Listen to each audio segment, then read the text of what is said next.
What's going on YouTube? Welcome back to another video on our HelloReef 15-gallon series where we're going to be setting this tank up for beginners and showing you the A to Z on how to set this tank up. So in the last couple of videos, we of course did the unboxing and revealing the tank itself, as well as setting up the stand and getting it kind of in place. And then we talked about the equipment that's going to be going on the tank, as well as why we chose this location for the aquarium. However, in today's video, we're going to be kind of going a little bit deeper into the equipment, as well as setting up our CJ return pump to the return chamber, talking about the light and spectrum a little bit, and then kind of going over the filter media for this tank. Now you may see some speckles of sand in the tank, and that's because we did buy a couple of bags of aragonite sand that we will be putting in there, but that's going to be another video talking about the sand, the live rock, and kind of the cycling process, because we are planning on doing live rock to kind of jumpstart the cycle. But again, that'll be another video. So starting off with kind of the basic equipment for this tank, as you guys can probably see, we do have the SLW10 power head, which we have mentioned in the previous video.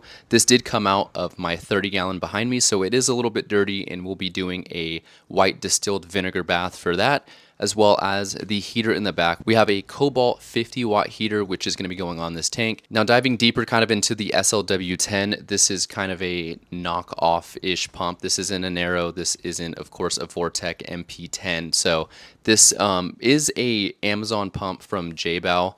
I've used it in the past a bunch of times. This is actually like my third one, and I've loved it. It's been a reliable power head. It has adjustable flow as well as speed and intensity, so we are able to play around with that a little bit. Considering this is a smaller tank lengthwise, it's only 15 inches from left to right.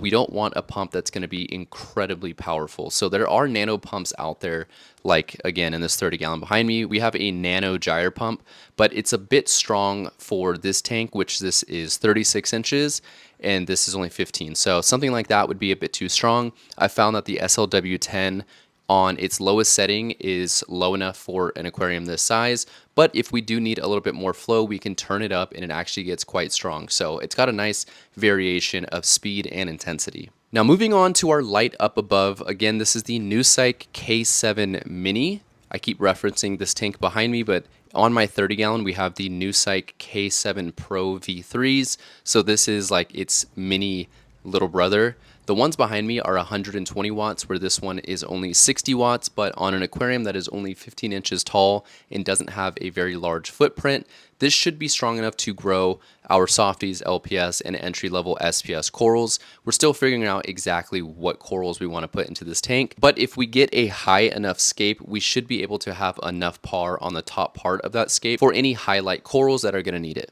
Now, as for spectrum, this is an adjustable light, another reason why I love it. At a low price of about $100, it's a powerful light, but it is also adjustable through an app. So you can download an app on your phone and play around with all the settings and do ramp up and ramp down periods, and it's pretty user-friendly. For spectrum right now, we only have the light running at like 10% white and 5% blue, so it may look bright on camera, but it's actually turned way down. This thing gets a lot brighter, which again is great if we need it for those higher light corals.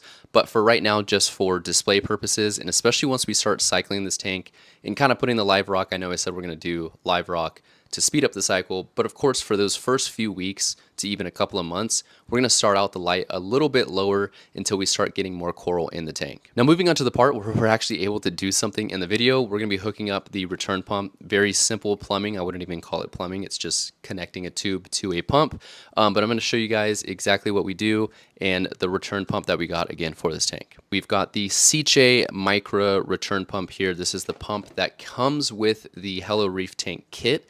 However, we did not get the kit, we just got the tank and the stand, so we just went ahead and bought this pump. So this isn't just the Micra, this is the Micra Plus, which is 158 gallons per hour versus the Micra is only 90, so it's close-ish to double the amount of gallons per hour that we're going to be getting out of the Micra Plus, but as you guys may be able to tell, this is a very small pump, which is good because this is a small tank with small chambers in the back, and we don't want to take up a ton of room, but we've got a nice reliable pump that's going to be giving us some great circulation from the back chambers to the front of the display. The pump also comes with some fittings, which is going to be good because the HelloReef does come with the tube and of course the return nozzle that you need for the all-in-one chamber. So this little adapter we're going to plug straight into the pump here. This should allow us to connect that guy there, and that's pretty much our whole assembly. So let's put it into the tank. So I will have to do a little bit more cord management once we actually get everything plugged in, because the cords are kind of just hanging down. But we're gonna set the pump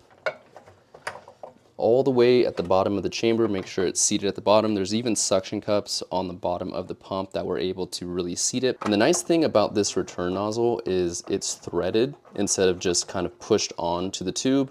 Allows us to lock it in so it's not going to go anywhere. Over time, these tubes can get kind of swollen, and then eventually these little heads will pop off, which can be kind of annoying. So this one's threaded and good to go. Now that we have the return pump in there, we're going to start talking about some of the filter material that's going to be going in the back chambers of the all-in-one.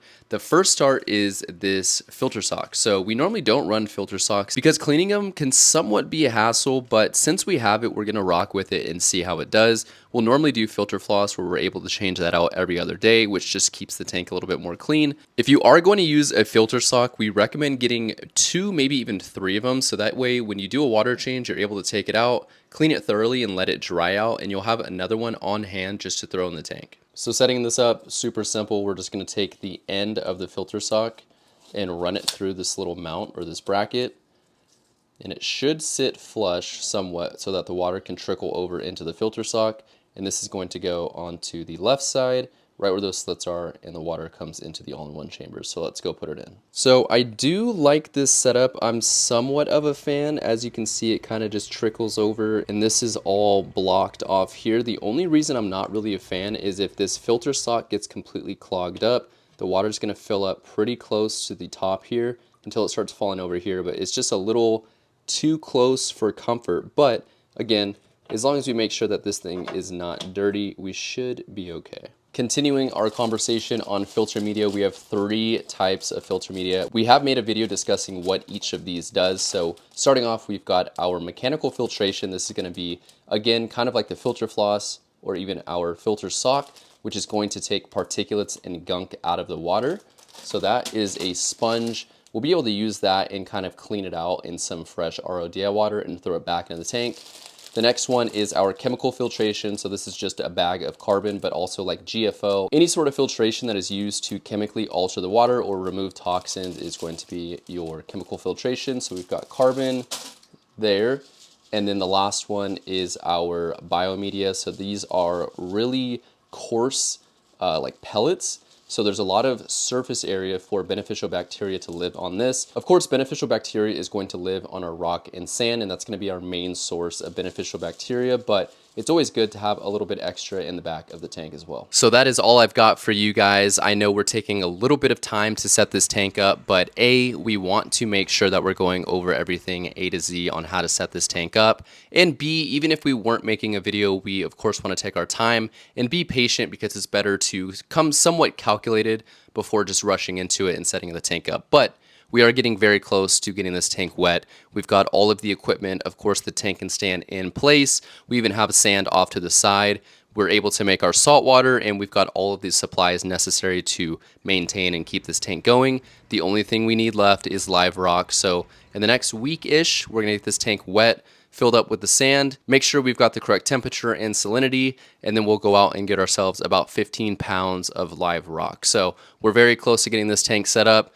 About a week after that, we should have it cycled and everything should be good to add in our first fish. So if you guys have any questions, please comment down below, or you can check us out on our other socials. It is linked in our bio, and you can just send us a direct message there. But with all of that being said, we will catch you guys on the next one.